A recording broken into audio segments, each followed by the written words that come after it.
Welcome to the Big Match Revisited, a chance to look back at the way football was televised more than 4 decades ago. It's February 1975, an era when the pitches were often terrible, the tackles were fierce, but some of the stars were real mavericks. Settle down for some football nostalgia with host and commentator Brian Moore.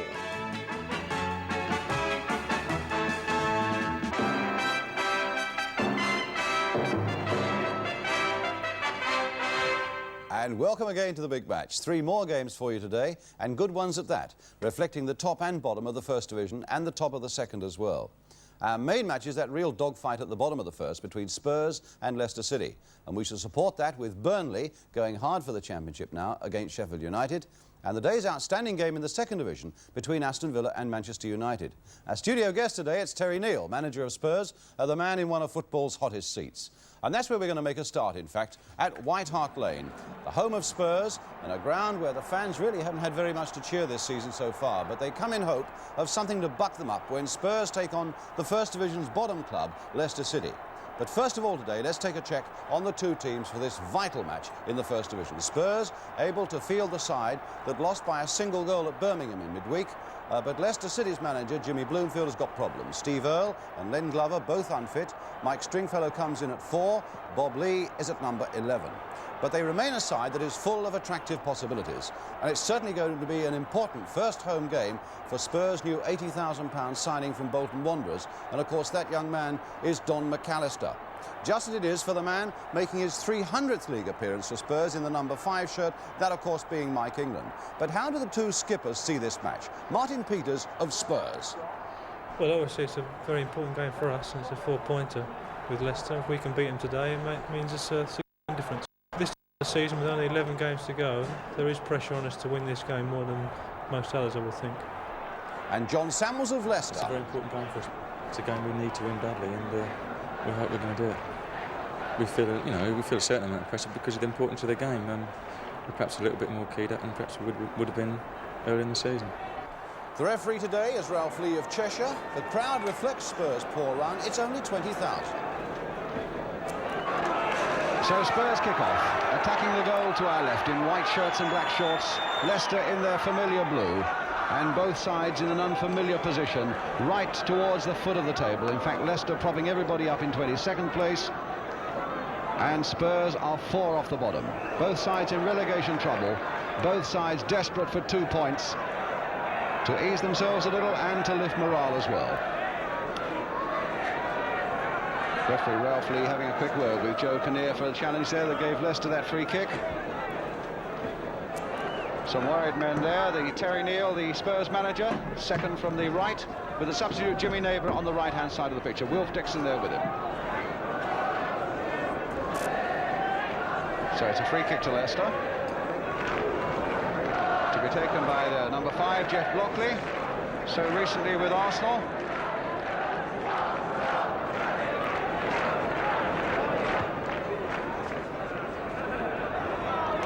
And a goal kick to Tottenham.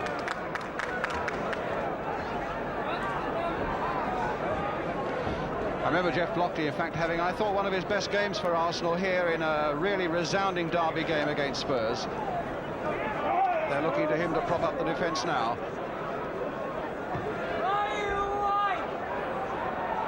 Rofe.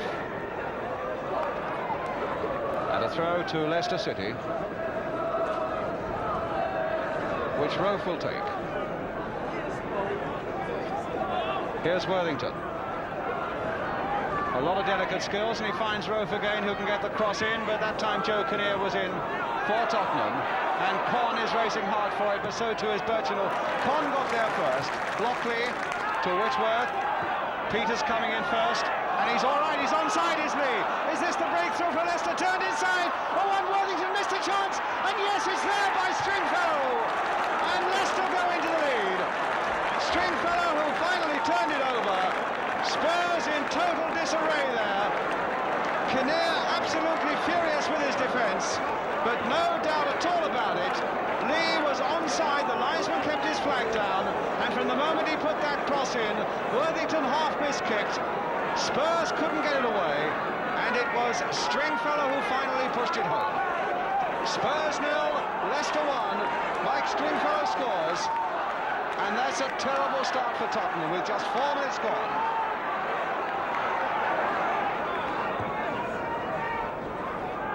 Good jump there by Worthington. Lee was right in there. Stringfellow again. And Perryman pulling that one clear for Spurs. And a good pass to Alfie Khan. On for Peters. Well, can Duncan latch onto this one? Chivers was a little slow there.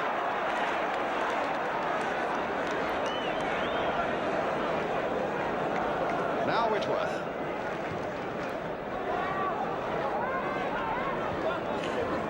Stringfellow, Birchinall, Rove making a good attacking run down the left again for Leicester, and he's got 1 or 2 in the middle if he can get it over. Good header by Kinnear, and here's Conagher.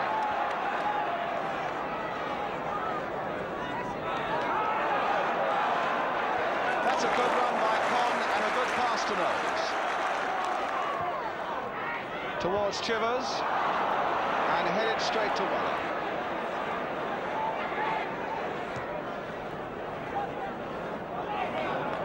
Well, I'm surprised that Worthington allowed that one to go through to Kinnear.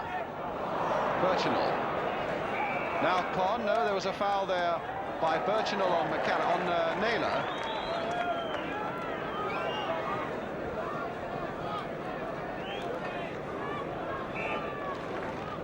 Mike England will take it.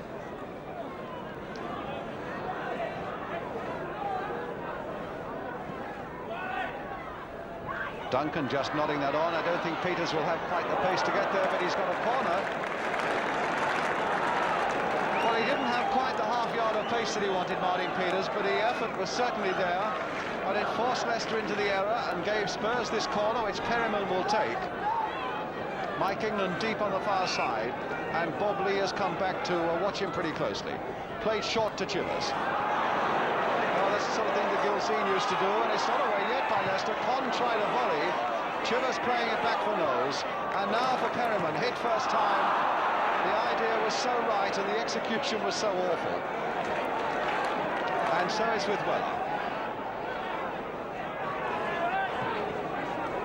Worthington, McAllister did well. Samuels to Rofe. Stringfellow, what a good utility player he's been. He'd play anywhere for Leicester City and has done so for quite a number of years. And now Spurs get it away to Martin Peters. Forward for Perryman, and here's Kinnear. Duncan, a little play back again there for Pilar. Peters shot across the face of the goal, and Chivers really had a tap in, and it went just a little too quick for him. But Spurs still on the attack with Alfie Con. And another corner for Spurs. Well, Con has shown some delicate touches, but when Peters put that one across the face of the goal, it looked odds on Martin Chivers being able to touch it in. It didn't happen, though. And now Spurs with a corner. Con to take it. Chivers at the near post, Peters at the far post. England up again.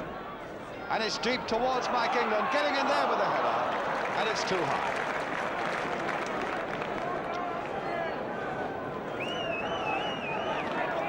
Having a great season for Spurs, Mike England, in spite of the fact that he's now reaching the veteran stage. I hope he doesn't mind me saying that. 300th league appearance today.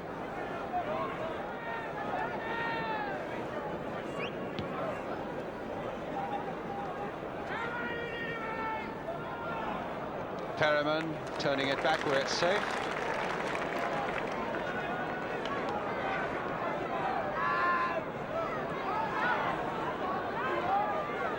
Now McAllister. Hard towards Peters, but Peters was beaten in the air by Blockley. It's Whitworth. Worthington, what a good ball there. And Rofe, a good attacking fullback. Not a bad looking cross either, but again Kinnear got on the end of it for Tottenham. Here's Naylor. That was a push on Duncan, which the referee didn't see. And Duncan felt it. Birchinall, and a free kick, or is it a throw? It's a throw on the far side to Tottenham.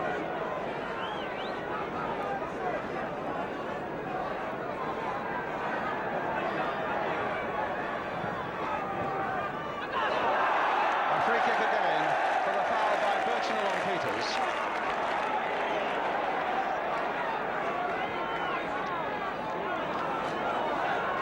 So now it's with Knowles. Played on for Con.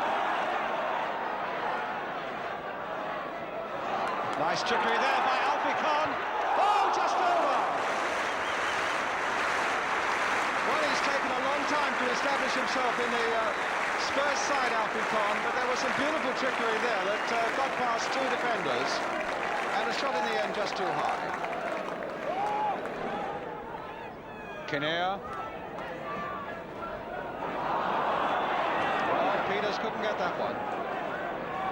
Whitworth. Weller. Now Con.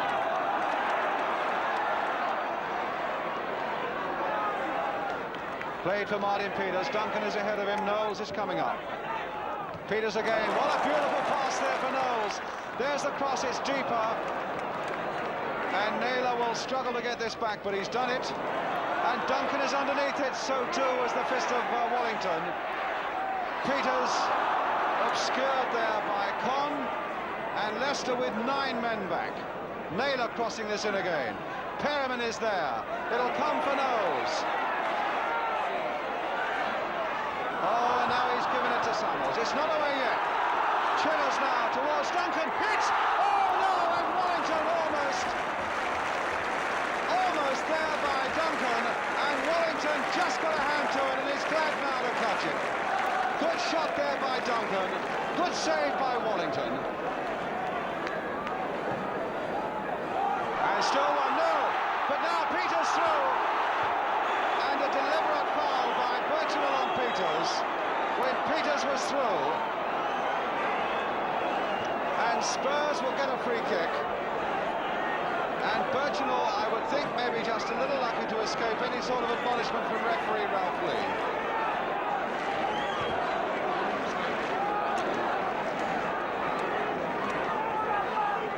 So now, can this be the moment for Tottenham?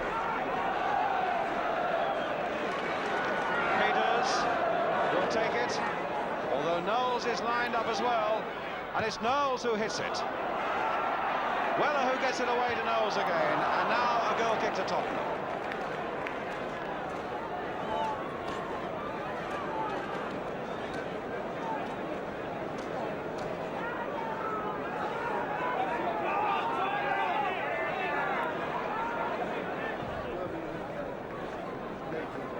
Lee. Oh, a nice little nod on by Lee. Now for Wellington. Oh, and a great save by Jennings. Lee, who is being a superb target man there, hitting him with everything, Leicester. And a nice little touch off for Worthington, and a brilliant save by Jennings. Now here's Lee again. Now for Roth. Leicester keeping up the pressure now. The cross coming in towards Worthington, and a header! Fisted away superbly by Pat Jennings. A beautiful climb again by Worthington. Jennings fisted away, and Worthington held his head in his hands. He couldn't believe it. Lee. Now Con. A touch for Duncan. A lovely back heel there to Alfie Con from Duncan. A little touch on the game. Penalty, said the referee, though Con was down. Con looks in pain, but the referee said there was no infringement there.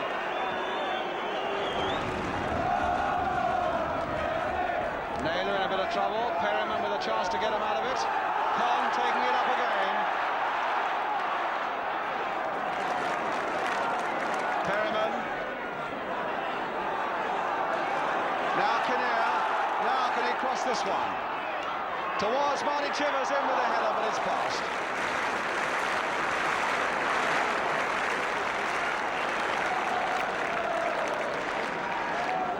Well, the apparent injustices to Tottenham have really got the crowd fully behind this Spurs side now.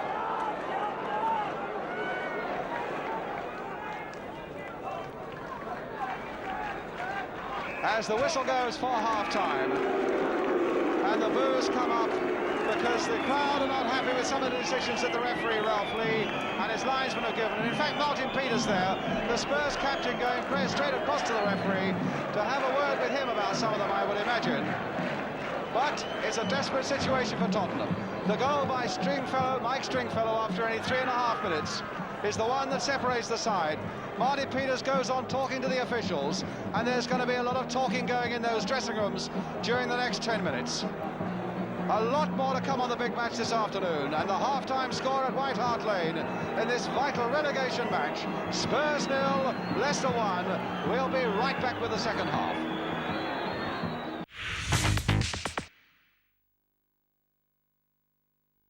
Tails.com. Unique nutrition made just for your dog, because every dog is different. You go online.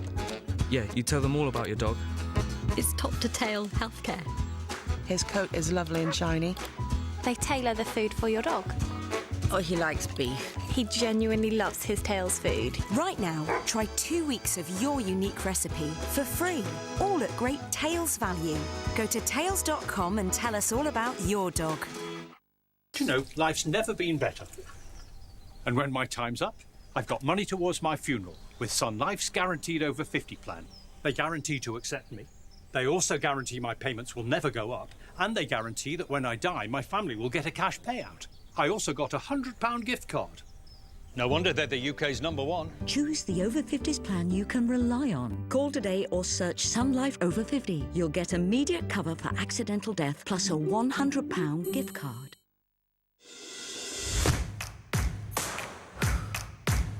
I won't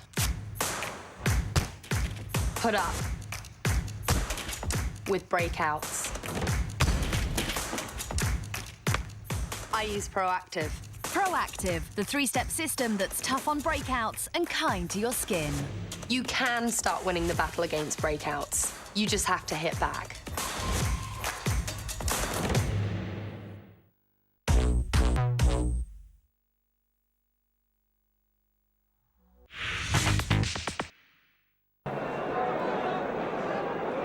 Welcome back to White Hart Lane, with Leicester now attacking the goal to our left. And certainly Spurs' morale is going to take a bit of lifting now. They've won only one of their last 12 games. And Leicester, I'm sure, will remember that it was in November when, in fact, they were healthily placed in the league when they went ahead against Spurs at Filbert Street and lost 2-1. Jimmy Neighbour now on as substitute for Tottenham. There he is on the ball now.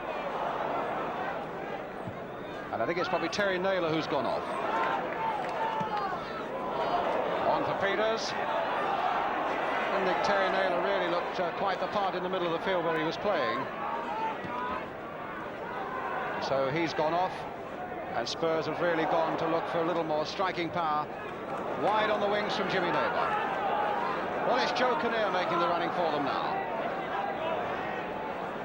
Duncan saying he wants it in the air, but it's too high even for him.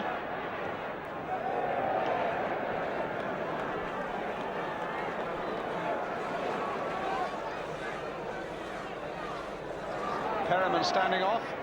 Peters was hopeful of getting in the shot. And a misunderstanding there in the Leicester side. Now it's with Knowles.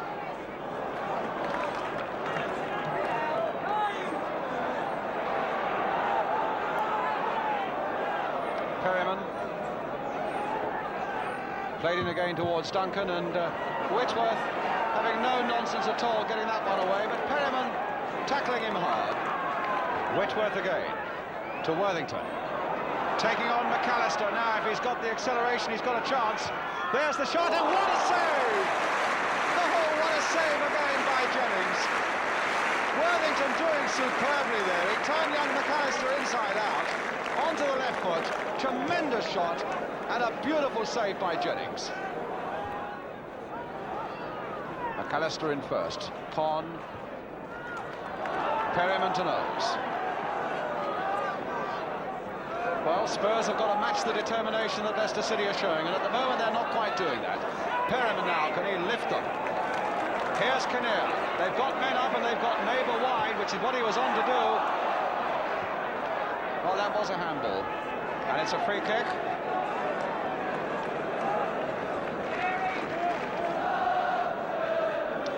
And Perriman will take it.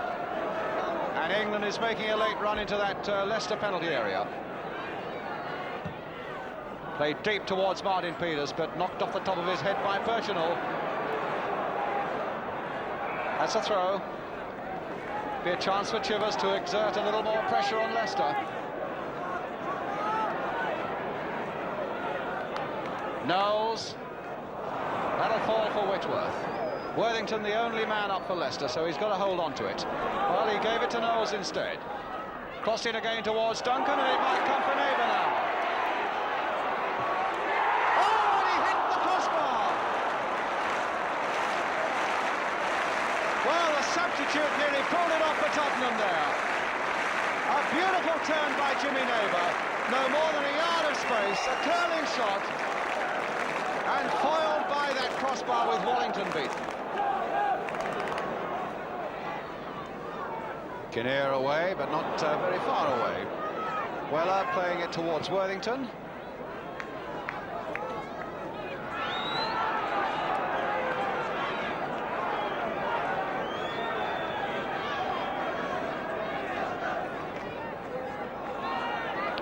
Perriman towards Chivers. Well, Perriman doing so much work in the middle of the field. Not handball, said the referee, who was perfectly placed.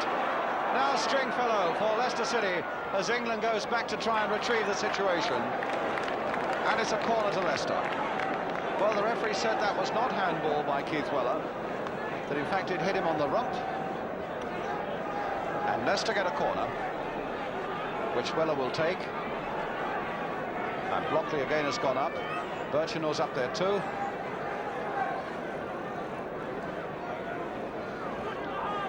Be an outswinger by Keith Weller. Curling out there towards Perriman, and here's Jimmy Neighbour. Con, well, he ran into trouble there. And Whitworth has had a very good game in defence for Leicester. There's Birchinall's long kick again towards Stringfellow, who's popped up in some unexpected places. Lee. Curled in again now for Worthington. Number 2, Frank Worthington. And that could just about be the goal to sink Spurs. They've looked the composed side, Leicester. It's so long since they've won. But as that one came sailing in after a good move, Frank Worthington was there. He kept his head well. And now a look of absolute amazement on the faces of Spurs players. They know now that it could all be up with them in this particular afternoon. 2-0 down. And they really haven't matched Leicester City in this second half for determination. If only Jimmy Neighbour's shot had gone in instead of hitting the crossbar, they could well argue it might have been different. But it hit the crossbar. Leicester have now got this second goal. Really got to take as many risks as they can in defence now in order to try and pressurise something out of Leicester City as Martin Peters goes in, but again Wallington is there.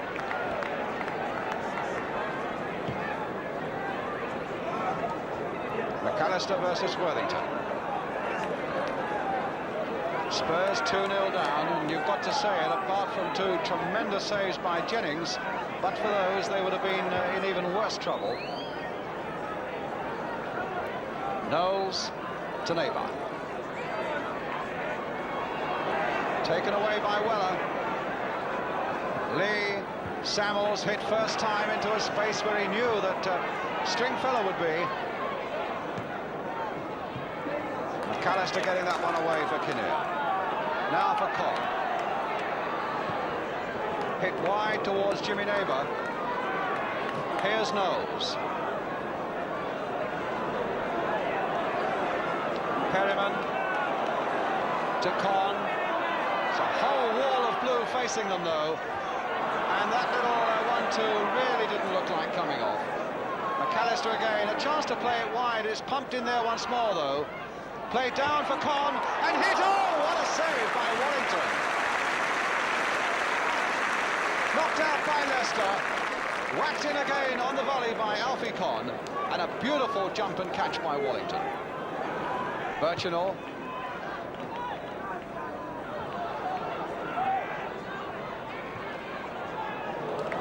Now Con.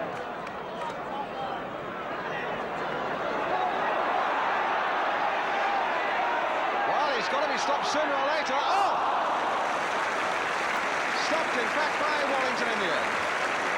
A lovely drinking run, and the longer they held off, the longer he went on. In the end, Wallington stopped him. And a good long kick it is into that Spurs penalty area. Will it come for Worthington? Samuels with a shot. No penalty, but Worthington is there again as that ball came away from Perryman. Flicked in once more. Perryman still right in there, and then had enough calmness about him to whip it wide of Weller for Con. Pushing the back on Con, and a free kick to Tottenham. Just 10 minutes to go now. Duncan followed by Blockley, and Whitworth to give Spurs another throw.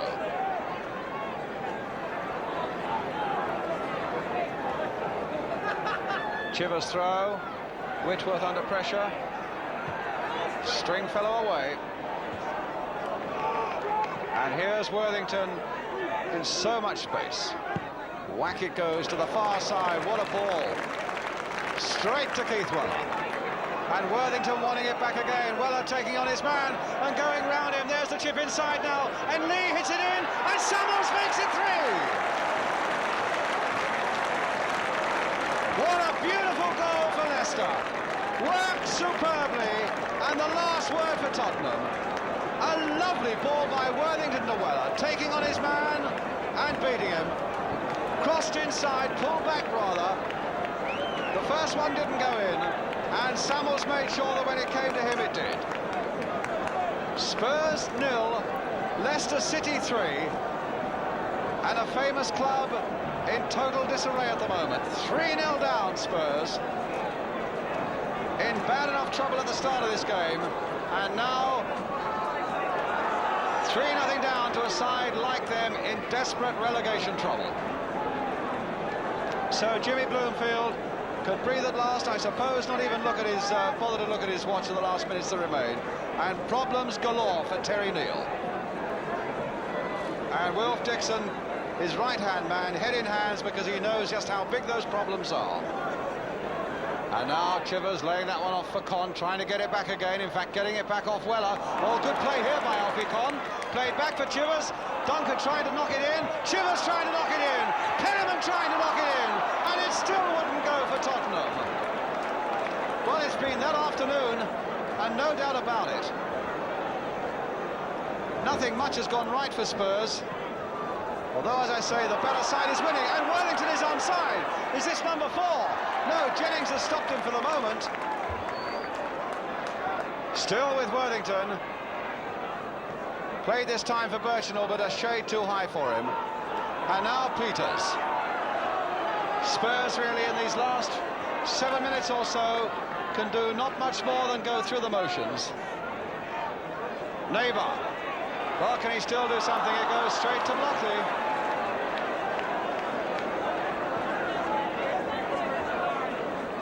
Amazing to think, on this ground where for so many years Spurs were the most difficult side in the world to beat.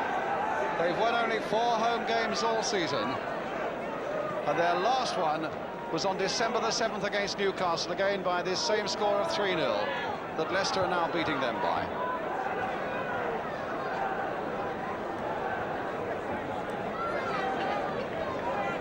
Cross, Lee, McAllister, Perryman, who's done the work of 2, Con, stopped by Birchinall, running into all sorts of trouble in that rather muddy middle area. Worthington.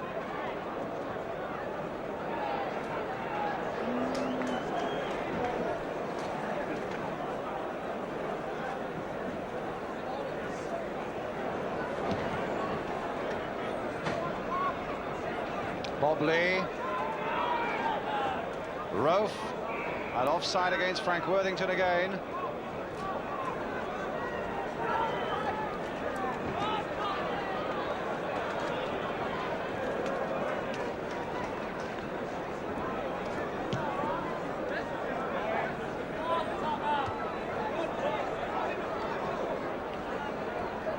Chivers now for Con. Trying to get that 1-2 going again, but Rofe was alive to it. Now Con, can he get past Rofe this time? He has indeed, and done it well. What a good punch away, though, by Wallington. Knowles coming in. Neighbour. And the whistle had gone. No advantage played. Well, it might have been better for Spurs, but it's a free kick for them, and it's the old trusty left foot of Cyril Knowles again. Towards Martin Peters. He couldn't get it, and Rofe whacks that one away as the final whistle goes. 2 valuable points for Leicester City, who, as I say, have not won in the league since November the 2nd, 15 matches ago. Their goal scored by Mike Stringfellow, by Frank Worthington, and finally by their skipper, John Samuels. And it'll put them in very good heart indeed for that replay against Arsenal in the Cup at Filbert Street on Monday. Without question, as I say, the better side won. It puts Spurs deeper into trouble and gives Leicester City just a glimmer of hope. A final scoreline here then at White Hart Lane. Spurs 0, Leicester City 3.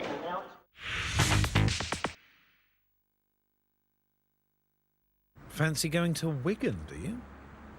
But how? Use your imagination. Okay. Yeah. Sort of a moving seat that can feed you and entertain you. Okay, now what? Hang on. You've got your own special road. What is this thing? Free Wi-Fi? Crucial. Hello. Bit of company. Very nice. And, oh, it's a drink service. Well, this is all looking very... Toilets. But how on earth are you going to get more company? No, whatever that is. My God, what have you done? Maybe make it a tad more relaxing.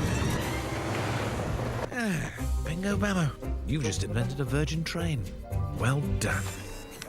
No, thank you. We don't need that. Hot diggity, the new hot dog pizza from Papa John's. With Hans tomato ketchup, hot dog, onions, and Hans American mustard. Better ingredients, better pizza. Welcome to Flavortown at Papa John's. Meet your genes with 23andMe. And this Father's Day, get £40 off each Health Plus Ancestry Kit at 23andme.co.uk. Want a mortgage without the stress? It's either or Habito.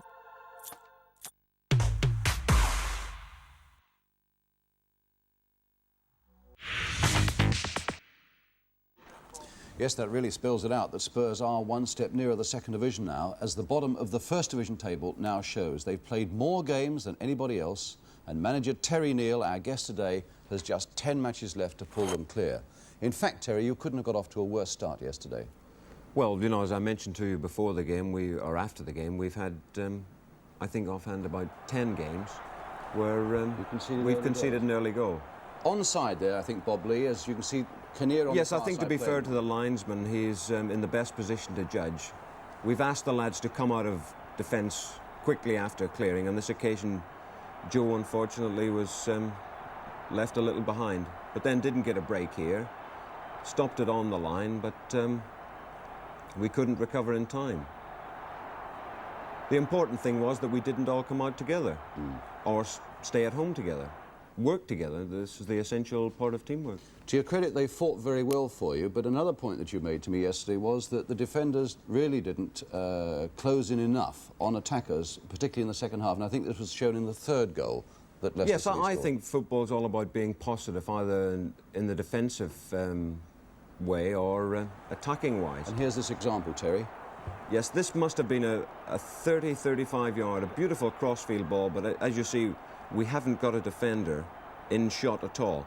And it's only after Weller's gone 15, 20 yards before he's confronted. We should have been out quicker on that side. We should have gone and attacked the ball. And the number 11's got space there too, look. Yes, although at this stage of the game we were becoming very ragged indeed. We'd suffered that cruel blow in the first few minutes. And things had become rather demoralised then. You know, while I wouldn't like to make any excuses, He suffered a bit, Pat Jennings, there, doesn't he? I think he's had one hell of a season, really, and thank God he has. Yeah. Terry, one other point before we go on to the general situation, the situation with Alfie Conn, who really was one of the plus factors yesterday. Yes. And I think the crowd loved the way he was taking on players. Well, Alfie's a very skillful player. He's a very effective player when he's positive. I do my nut when he goes across the park and everything like that, but yesterday on a few occasions he attacked people, and this is what Alfie's equipped to do. I think this shot shows very clearly the ability that Alfie has to go past people.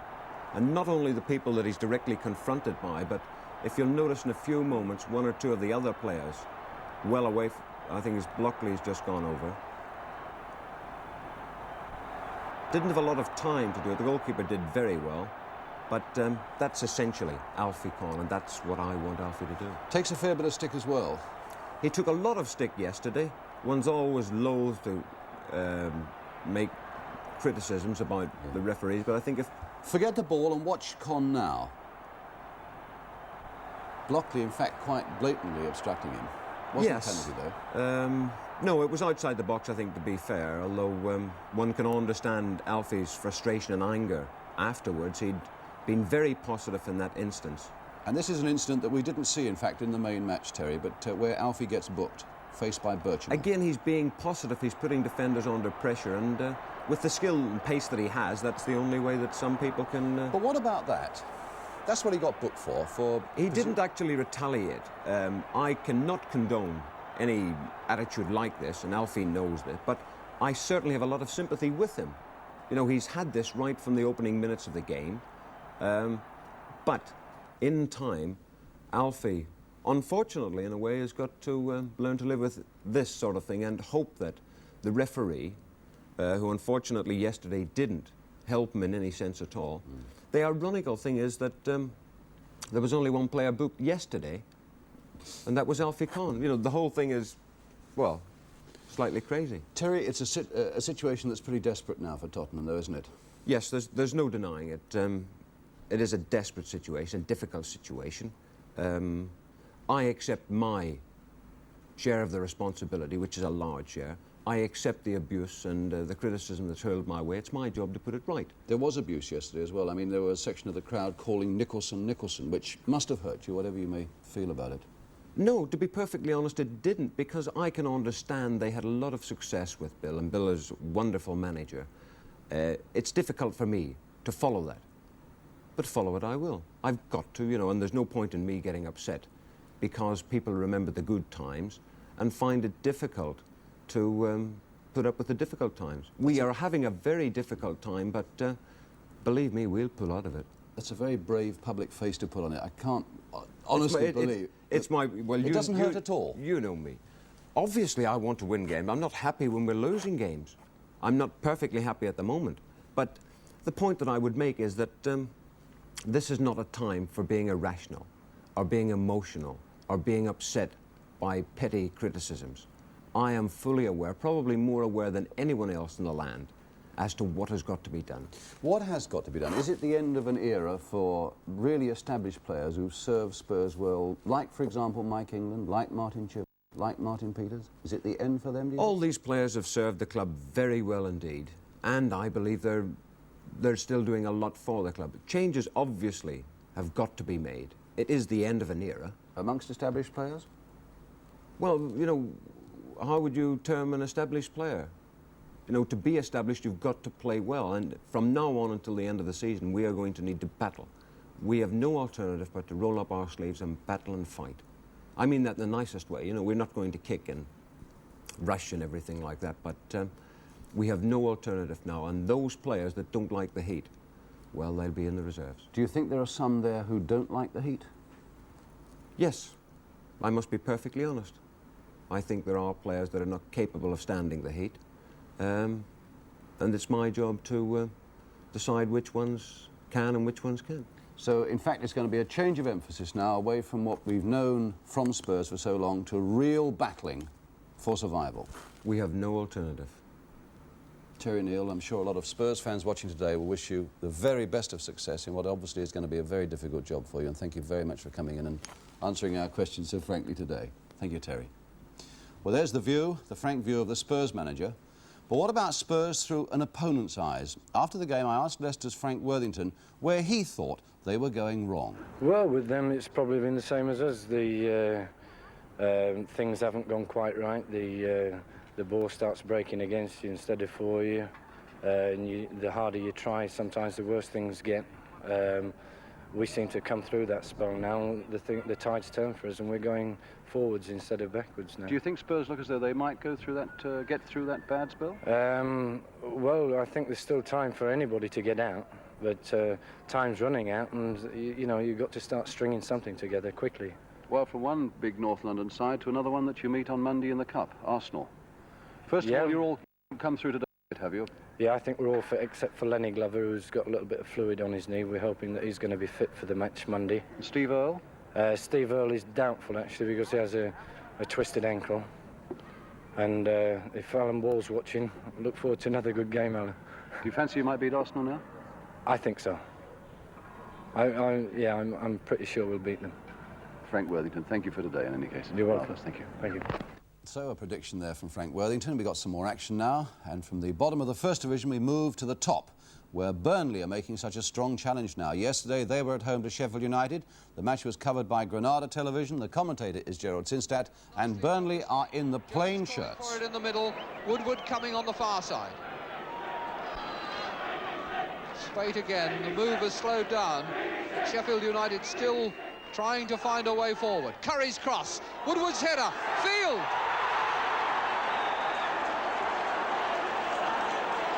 Now, it's not going to be allowed because the referee has got it, the linesman has got his flag up, and it's offside. Tony Field deprived of his 12th goal of the season. But he's an awkward customer with a great knack of turning up in those unexpected positions in the 6-yard area. That time he'd strayed offside.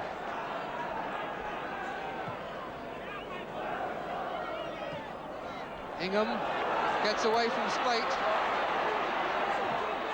Good controlled cross, and up went Hankin, but the referee won't agree with the crowd who are appealing for a penalty.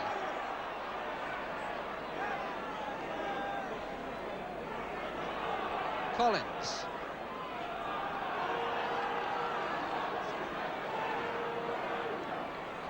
James. Noble is there, and into the net it goes, and I think it was an own goal, or was it Peter Noble? Well, Noble gets the congratulations.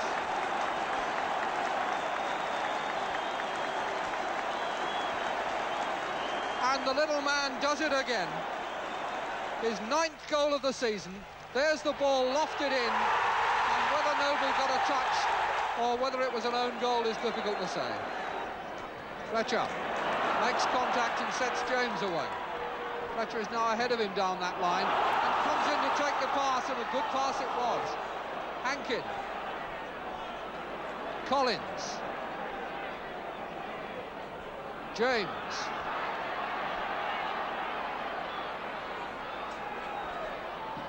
James cross, and a beauty! Keith Fletcher. Paul Fletcher gets the goal. Beautiful cross.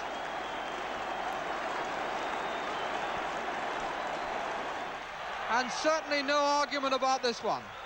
James teasing his man, and Paul Fletcher's header well out of the reach of Jim Brown. Woodward this time on the end of it, and hitting it gloriously. What a magnificent shot by Woodward. Turned away by Stevenson. This time he won't need to bother. John Flynn goes back, but the excitement there came from that thundering volley from Woodward. Badger. Curry.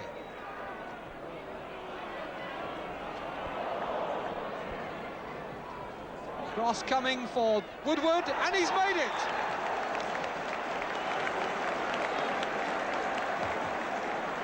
Woodward, always the most likely scorer, meeting Keith Eddy's cross at the far post, and that makes it 2-1 as the game goes into injury time. That's how it finished, 2-1 to Burnley.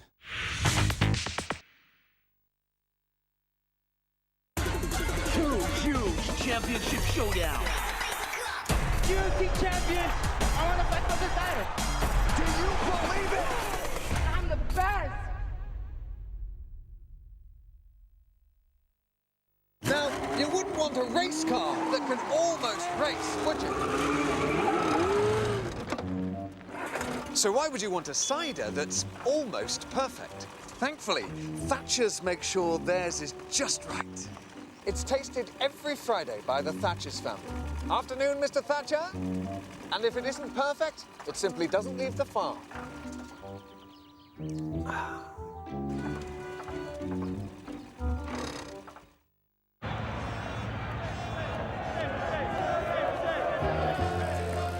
Excuse me. Hi. Would you mind taking a picture of me? For the 138th FA Cup final. Where's that, man? That's Wembley right now. Do you know what that is? Oh, man, no. Where am I? You're at Wembley Stadium. Hi, Granda, you see me? Okay, yeah. There you are. Yes. Hold on. At Wembley. Tough luck, this guy. Bollocks. Come on, move it. Go. Do it. Space here in the middle. And score. It's a fantastic save. Go on, finish one. This could be another one.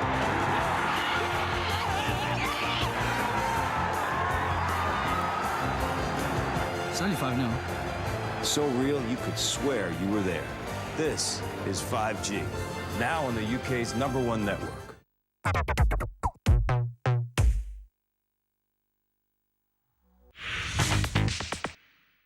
And now it's time for your letters. And a couple of weeks back, we told you about a 76-year-old referee and wondered if you knew anyone who is older and still taking an active part in the game. And Amersham Town's secretary, Mrs. H. Cater, came up with their groundsman. Here he is. It's Mr. Horace Freeman, who's 86, believe it or not, who works every day on the ground. And he tells me they've not had a Saturday game postponed all season. He's been a member of the club for 63 years.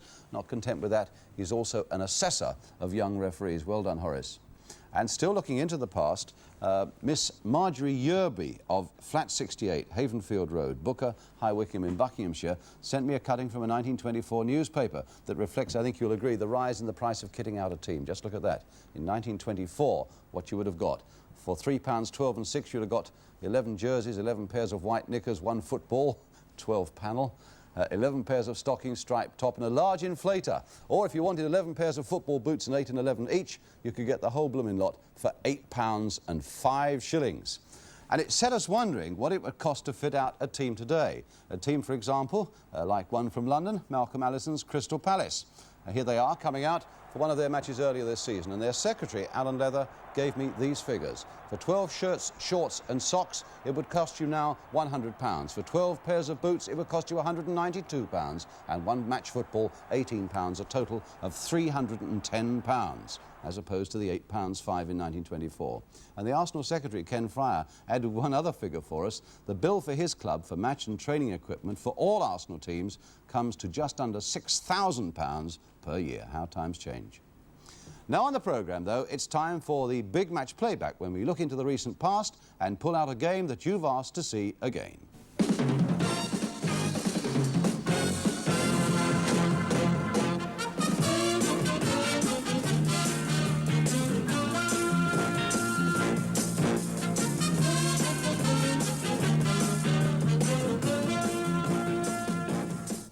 And we've had a number of requests from viewers, mainly from the South Coast, but also from Mr. Jim Burke from Northern Ireland, to see again one of the great cup ties of the 1971 season, when York City, who were then in the 4th division, were at home to Southampton, then in the 1st, in the cup.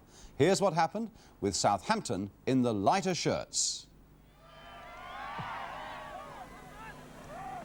Davis, Swallow,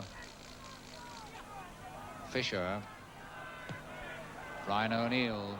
Good long one for Channon to run onto in a dangerous position. And this is a chance. There's the goal, and it's Gabriel the scorer.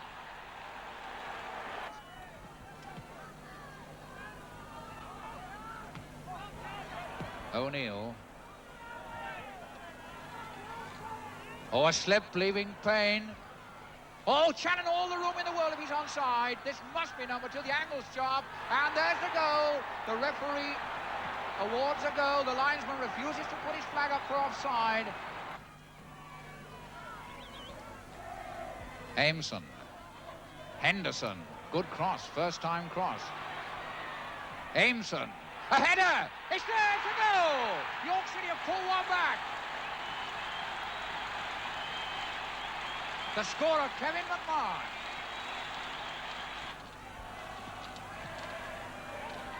Oh, poorly directed one. Fisher has it.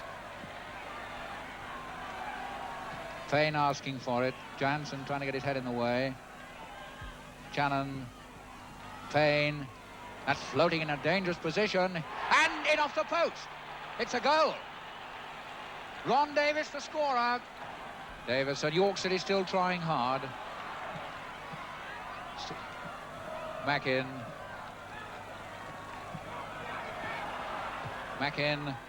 Aimson jumping up, getting it in. A chance for Hewitt. It's there. 2-3. A goal by Hewitt. And incredibly, York City pull another one back. The header by Aimson. And as the Southampton defence stood still, Hewitt pulls yet another one back. 3 minutes remaining. And if York get another, I think the whole of this crowd will believe that the age of miracles is not yet past. Mackin. Right up the middle. Coming out to McMahon. Banged away again anywhere. Hollywood was the man who put that into touch. Southampton, I think, will be relieved to hear the final whistle. They've twice looked as if they were coasting in. There's Mackin. In goes Aimson. It's there. An incredible equaliser by Aimson. The crowd going absolutely mad. Aimson's header. And what a sensation! York City, 2 goals in 3 minutes, and the crowd goes mad! Yes, brilliant cup action there. And our final match today is one from the top of the second division. An all-ticket crowd of some 40,000 were in Villa Park yesterday for the clash between Aston Villa, really up amongst the pacemakers now, and the leaders Manchester United. The pictures come from ATV, the commentator is Keith Macklin, and Aston Villa are in the dark shirts. McElroy.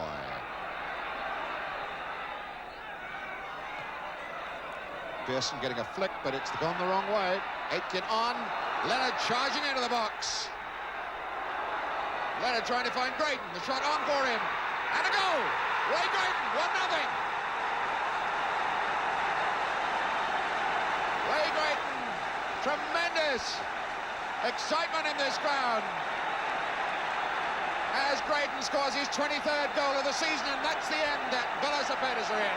5 minutes into the first half. That ball floating across the box. Leonard winning it, getting it back for Graydon, and he punched the shot home. Challenge from Robson, hurrying him into his work. Way back now to side bottom.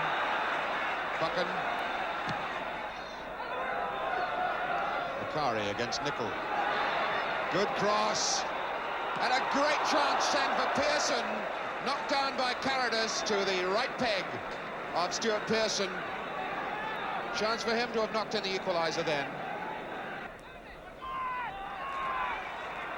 Side bottom. Robbed so well by Leonard.